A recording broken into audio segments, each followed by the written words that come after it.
Good evening, everyone! Magluto. Quick and easy stroganoff beef. My ingredients. I have here beef, tenderloin. Ito na yung mga sauce ko. I'm going to mix it into the beef.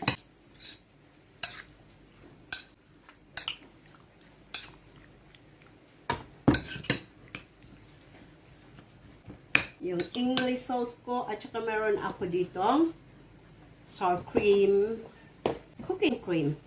I don't have yogurt, so no problem.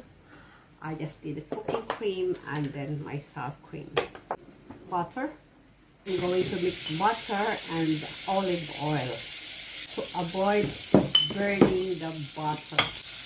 Onions and garlic together. Saute until aroma come out. Add the beef.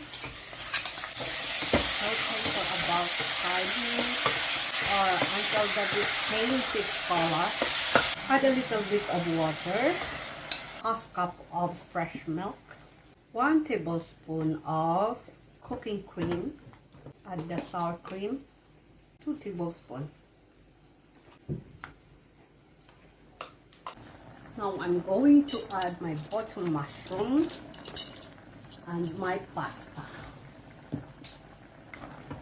You can add pasta or egg noodles.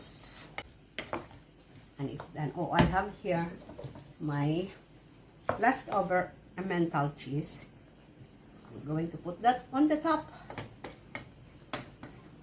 to add the flavor of my stroganoff. Luto na siya, guys.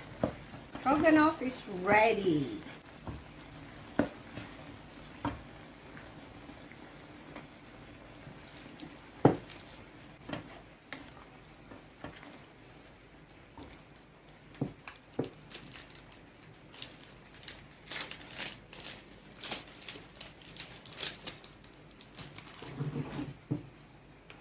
Ayan na siya, guys.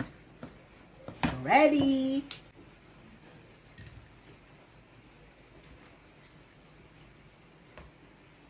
My version of beef stroganoff.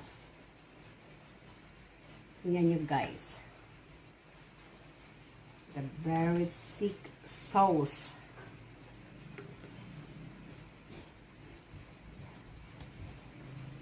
Yummy yummers.